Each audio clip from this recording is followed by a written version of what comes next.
ಹಿರಿಯ ಅನುಭವಿ ರಾಜಕಾರಣಿ ಮಾಜಿ ಸಚಿವ ಬಿ ಸೋಮಶೇಖರ್ಗೆ ಚಾಮರಾಜನಗರ ಲೋಕಸಭಾ ಕ್ಷೇತ್ರದಿಂದ ಕಾಂಗ್ರೆಸ್ ಟಿಕೆಟ್ ನೀಡಲು ಟಿ ನರಸೀಪುರ ತಾಲೂಕಿನ ಪ್ರಗತಿಪರ ಒಕ್ಕೂಟ ಆಗ್ರಹಿಸಿದೆ. ಈ ಸಂಬಂಧ ಇಲ್ಲಿನ ಡಾಕ್ಟರ್ ಬಿಆರ್ ಅಂಬೇಡ್ಕರ್ ಭವನದಲ್ಲಿ ಸುದ್ದಿಗೋಷ್ಠಿ ನಡೆಸಿದ ಒಕ್ಕೂಟದ ಸೋಸಲೆ ಶಶಿಕಾಂತ್, ಕಳೆದ ಬಾರಿ ವಿಧಾನಸಭಾ ಚುನಾವಣೆಯಲ್ಲಿ ನಾವೆಲ್ಲ ಒಗ್ಗಟ್ಟಾಗಿ ಶ್ರಮಿಸಿ ಕೋಮುವಾದಿ ಬಿಜೆಪಿ ಪಕ್ಷವನ್ನು ದೂರು ಇಡಲು ಕಾಂಗ್ರೆಸ್ ಅನ್ನು ಬೆಂಬಲಿಸಿದ್ದೇವೆ ಅಂತ ತಿಳಿಸಿದರು. ಇನ್ನು ಈ ಬಾರಿ ಲೋಕಸಭಾ ಚುನಾವಣೆಯಲ್ಲಿ ಬಿಜೆಪಿ ಮತ್ತು ಜೆಡಿಎಸ್ ಹೊಂದಾಣಿಕೆ ಮಾಡಿಕೊಂಡಿದೆ. ಹೀಗಾಗಿ ಇವೆರಡರ ವಿರುದ್ಧವಾಗಿ ನಾವು ಕಾಂಗ್ರೆಸ್ ಪಕ್ಷವನ್ನು ಬೆಂಬಲಿಸುತ್ತೇವೆ. ಇದರ ಹಿನ್ನೆಲೆಯಲ್ಲಿ ಮಾಜಿ ಸಚಿವ ಬಿ ಸೋಮಶೇಖರ್ಗೆ ಚಾಮರಾಜನಗರ ಲೋಕಸಭಾ ಕ್ಷೇತ್ರಕ್ಕೆ ಟಿಕೆಟ್ ನೀಡಬೇಕು ಅಂತ ಆಗ್ರಹಿಸಿದರು.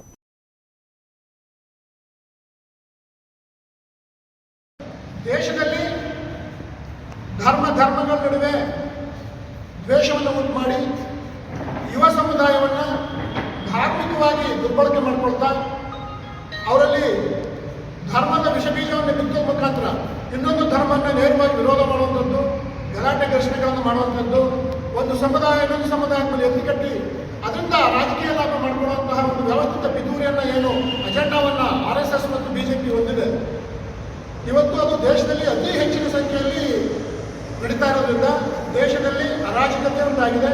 ಮತ್ತೆ ಧಾರ್ಮಿಕವಾಗಿ ಬೇರೆ ಸಣ್ಣ ಸಣ್ಣ ಸಮುದಾಯಗಳು ಸಂಕಷ್ಟಕ್ಕೀಡಾಗ್ತಾ ಇದ್ದಾವೆ. ಯುವ ಜನತೆ ವಿದ್ಯಾಭ್ಯಾಸದ ಮತ್ತು ಉದ್ಯೋಗದ ಕಡೆ ಗಮನ ಕೊಡೋದನ್ನು ಬಿಟ್ಟು ಧಾರ್ಮಿಕವಾಗಿ ಧರ್ಮಗಳ ಹೆಸರುಗಳಲ್ಲಿ ಗಲಾಟೆ ಘರ್ಷಣೆಗಳು ಮಾಡಿಕೊಳ್ಳೋ ಮುಖಾಂತರ ಒಂದು ಧರ್ಮದ ಅಮಲನ್ನು ಏರಿಸಿಕೊಂಡು ಯುವ ಜನತೆ ಸಂಪೂರ್ಣವಾಗಿ ಹಾಳಾಗ್ತಾ ಇದೆ. ಇಂಥ ಸಂದರ್ಭಗಳಲ್ಲಿ ಮುಂಬರುವಂತಹ ಲೋಕಸಭಾ ಚುನಾವಣೆ ಈ ದೇಶದ ಅಭಿವೃದ್ಧಿ ಮತ್ತು ಈ ದೇಶದಲ್ಲಿ ಸರ್ವ ಜನಾಂಗವು ನೆಮ್ಮದಿಯಿಂದ ಬದುಕಬೇಕು ಅಂತಂದರೆ, ಭ್ರಾತೃತ್ವವನ್ನು ಬೆಳೆಸ್ಕೋಬೇಕು ಅಂತಂದರೆ ಏನು ನಮ್ಮ ರಾಷ್ಟ್ರಕವಿ ಕುವೆಂಪು ಹೇಳಿದರೆ ಸರ್ವ ಜನಾಂಗದ ಶಾಂತಿಯ ತೋಟ ಅಂತೇಳಿ, ಈ ದೇಶದಲ್ಲಿ ಎಲ್ಲ ಧರ್ಮದವರು ತಮ್ಮದೇ ಧರ್ಮವನ್ನು ಪಾಲನೆ ಮಾಡಿಕೊಂಡು ಒಳ್ಳೆ ರೀತಿಯಲ್ಲಿ ಬದುಕೋದಕ್ಕೆ ಸಂವಿಧಾನ ಅವಕಾಶ ಮಾಡಿಕೊಟ್ಟಿದೆ. ಈ ಸಂವಿಧಾನದ ಅಡಿಯಲ್ಲಿ ಕೇಂದ್ರದಲ್ಲಿ ಅಧಿಕಾರವನ್ನು ನಡೆಸುವಂತಹ ಸರ್ಕಾರಗಳು ಯಾವಾಗಲೂ ಈ ದೇಶದ ಎಲ್ಲ ವರ್ಗದ ಎಲ್ಲ ಧರ್ಮಗಳನ್ನು ಒಂದೆಡೆ ಕೂಡಿ ಹಾಕಿ ಸರ್ವ ಜನಾಂಗಕ್ಕೂ ಒಳಿತನ್ನು ಮಾಡುವಂಥ ಆಡಳಿತವನ್ನು ನೀಡಬೇಕಾಗಿದೆ. ಆದರೆ ಕಳೆದ 10 ವರ್ಷಗಳಿಂದ ಕೇಂದ್ರದ BJP ನೇತೃತ್ವ, ಮೋದಿ ನೇತೃತ್ವ BJP ಸರ್ಕಾರ ರಾಜ್ಯದಲ್ಲಿ ಬೇರೆ ಬೇರೆ ರಾಜ್ಯಗಳಲ್ಲೂ ಕೂಡ ಕೋಮುವಾದವನ್ನು ಉಂಟಾಕುವಂಥದ್ದು, ಧರ್ಮಗಳ ನಡುವೆ ಭೇದವನ್ನು ಉಂಟು ಮಾಡುವಂಥದ್ದು, ಹಿಂದೂ ರಾಷ್ಟ್ರ ಮಾಡ್ತೀವಿ ಅಂತ ಹೇಳಿಕೆಗಳ ಮುಖಾಂತರ ಬೇರೆ ಬೇರೆ ಸಮುದಾಯ, ಮುಸ್ಲಿಂ ಸಮುದಾಯ ಅಥವಾ ಇನ್ನಿತರ ಧರ್ಮಗಳನ್ನು ಕೀಳಾಗಿ ಕಾಣುವಂಥ ವ್ಯವಸ್ಥೆಯನ್ನು ನಾವು ಏನು ನಡೆಸ್ಕೊಂಡು ಬಂದು ದೇಶದಲ್ಲಿ ಇವತ್ತು ಕೋಮುವಾದ ಅನ್ನುವಂಥದ್ದು ಬಹಳ ನೈತಿಕ ಪೊಲೀಸ್ಗಿರಿ ಮತ್ತು ಇನ್ನಿತರ ಕಾರಣಗಳಿಗೆ ಗುಂಡಾಗಿರಿ ಮಾಡುವಂಥ ಒಂದು ಪರಿಸ್ಥಿತಿ ನಿರ್ಮಾಣ ಆಗಿದೆ.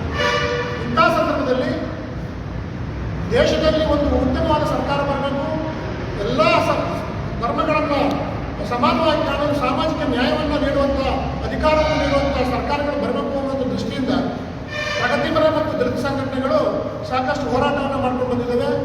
ಆ ನಿಟ್ಟಿನಲ್ಲಿ ಮುಂದಿನ ಸಂಸತ್ ಚುನಾವಣೆಯಲ್ಲೂ ಕೂಡ ಭ್ರಷ್ಟ, ಕೋಮುವಾದಿ ಮತ್ತು ಧರ್ಮದ ಆಧಾರದ ಮೇಲೆ ರಾಜಕಾರಣ ಮಾಡ್ತಿರ್ತಕ್ಕಂಥ BJP ಸರ್ಕಾರವನ್ನು ಸೋಲಿಸಿ ಜಾತ್ಯತೀತ, ಸಮಾಜವಾದಿ ಮತ್ತು ಸಾಮಾಜಿಕ ನ್ಯಾಯವನ್ನು ನೀಡುವಂತಹ ಪಕ್ಷಗಳು ಅಧಿಕಾರಕ್ಕೆ ಬರಬೇಕಾಗಿದೆ.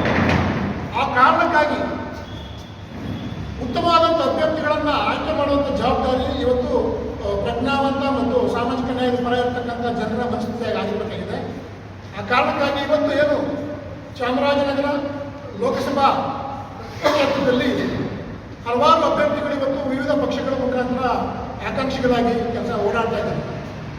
ಆದರೆ ಕಳೆದ ಸಂದರ್ಭದಲ್ಲಿ, ಈ ಬಾರಿ ಅಲ್ಲ, ಕಳೆದ ಹಿಂದಿನ ಸಂದರ್ಭಗಳಲ್ಲಿ 10 ವರ್ಷ ಈ ಕ್ಷೇತ್ರದ ಸಂಸದರಾಗಿದ್ದಂತಹ ಸನ್ಮಾನ್ಯ ದಿವಂಗತ ಧ್ರುವನಾರಾಯಣರವರು ಈ ಕ್ಷೇತ್ರವನ್ನು ಅಭಿವೃದ್ಧಿಪಡಿಸೋದ್ರಲ್ಲಿ ಸಾಕಷ್ಟು ಶ್ರಮವಹಿಸಿ ಹಲವಾರು ಯೋಜನೆಗಳನ್ನು ಜಾರಿಗೊಳಿಸೋದ್ರ ಮುಖಾಂತರ ಉತ್ತಮವಾದ ಕೆಲಸವನ್ನು ಮಾಡಿದರು.